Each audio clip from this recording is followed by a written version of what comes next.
Welcome to The World in 10, the big news stories of the day explained and analysed by The Times of London.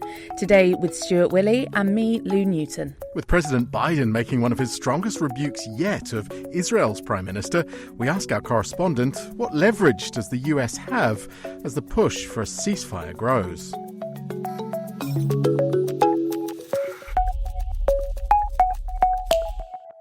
For weeks, the White House has been critical of Israel's conduct of the war, questioning the country's approach.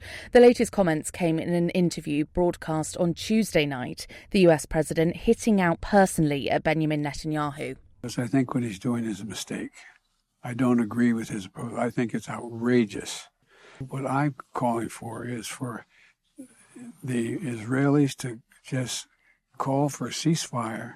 I think there's no excuse to not provide for the medical and the food needs of those people. They should be done now. He was speaking to Noticias Univision, and it's part of a dramatic shift in tone recently. In that conversation, Mr. Biden also criticised the deaths of those Western aid workers in an Israeli airstrike. To talk us through it all, The Times' Washington correspondent, Alistair Dawber, joins us now. Alistair, what's driving these interventions from the president? As the US has observed Israel's conduct in the war, especially since around the turn of the year, it's got more and more concerned. They're also concerned about the much advertised raid on Rafah.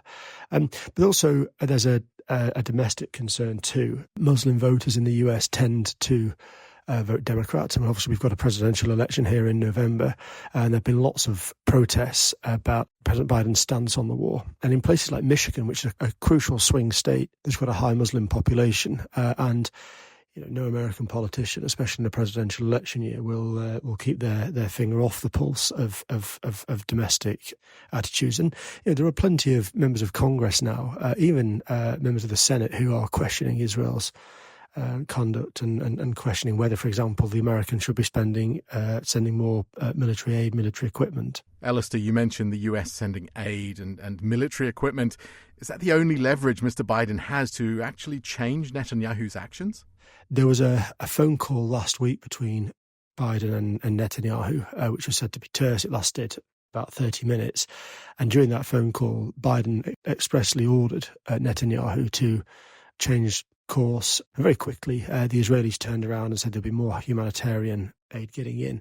The other thing that I think the Americans have particular leverage over is the hostage negotiations. There's still a number of hostages being held in Gaza by Hamas. And the Americans have a huge sway over those negotiations with other partners in the Middle East, the Qataris, who are close to both the Americans and to Hamas.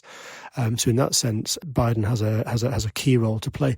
But also Israel's military depends entirely almost on US military aid. Now, there's been no suggestion from the White House that will end, but that's always a stick with which the Americans can potentially hit the Israelis and leverage an American position.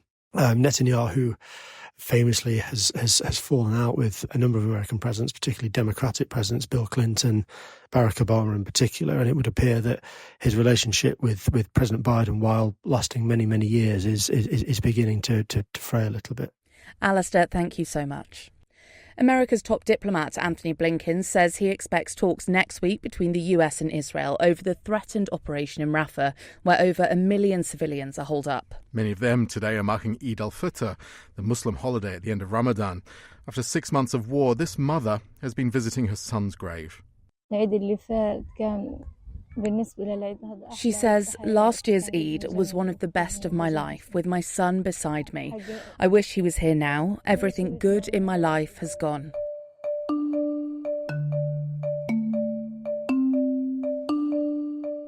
Argentina has found itself caught between the world's two superpowers over a space base. Whether it's TikTok, regional conflicts or electric vehicles, America and China have a somewhat strained relationship and a lot of opposing views.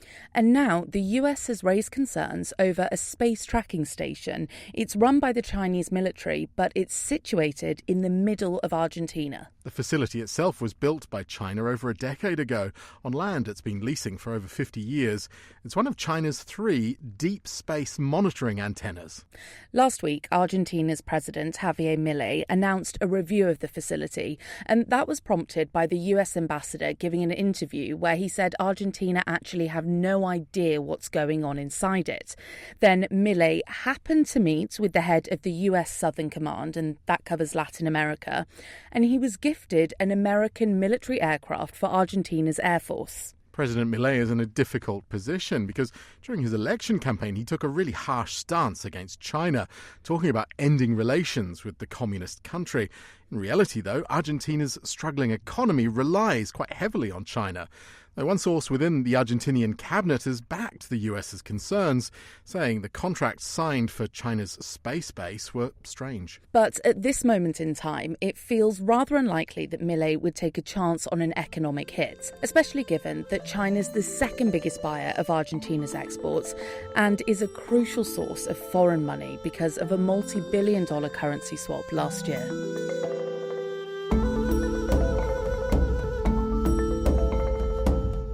Winning a gold medal at the Olympics has long been seen as the pinnacle of athletic achievement, but that award hasn't come with a prize beyond the medal until now. Track and field athletes at this year's Games will be the first to earn money alongside a gold medal. It's a radical move, and they'll receive $50,000 from World Athletics. With us on The World in 10 is the Times chief sports correspondent Matt Lawton. Hi Matt, what's prompted this move?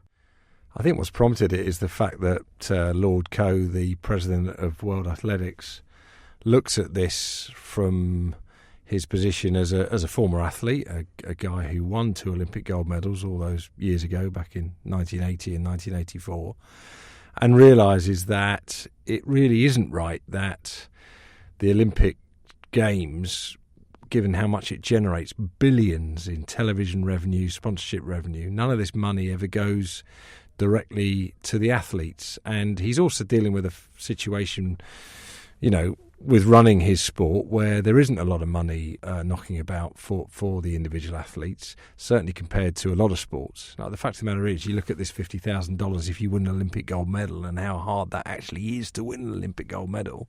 You win over $2 million if you win Wimbledon. How do you see the IOC and other sports bodies reacting to this change? Well, the IOC have come out and they've basically made the point that they do distribute an awful lot of the money that they generate to their international federations, and then it's up to the federations themselves to do what they see fit with that cash. And yet it has not occurred to anybody at the IOC to date to actually think, well, do we actually need to financially reward the stars of the show? Whatever people might feel about the Olympic spirit, and this not being in keeping with the whole sort of ethos of the Olympic Games. I'm afraid that really is an outdated view, in my opinion, because the Olympics has been commercialised for decades, and the fact of the matter is, sport is, we're talking about a sum of money here that Premier League footballers make in a single day. Matt, thank you very much. World Athletics say the scheme will be expanded from the 2028 Los Angeles Olympics onwards to include gold, silver and bronze medalists.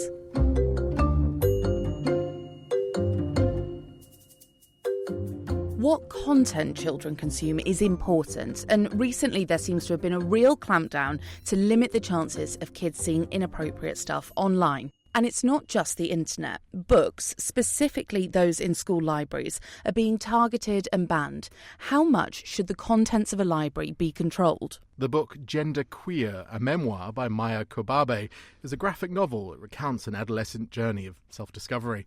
For a 3rd year in a row, it's topped the list of works threatened with removal from American libraries. Nearly half of the challenged books deal with gender, sexuality and race. The American Library Association, who've been monitoring this, said pressure groups have been organising to push for bans.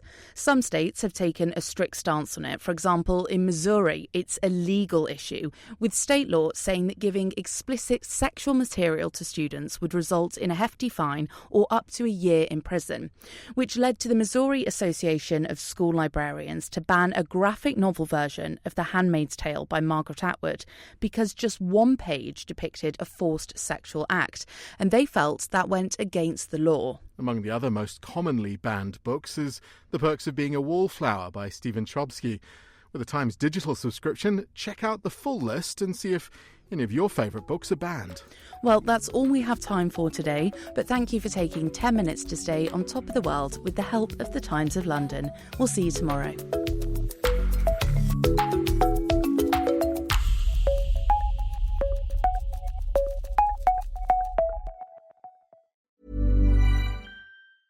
Tired of ads interrupting your favourite podcasts? Good news. Ad-free listening is available on Amazon Music for all the music plus top podcasts included with your Prime membership.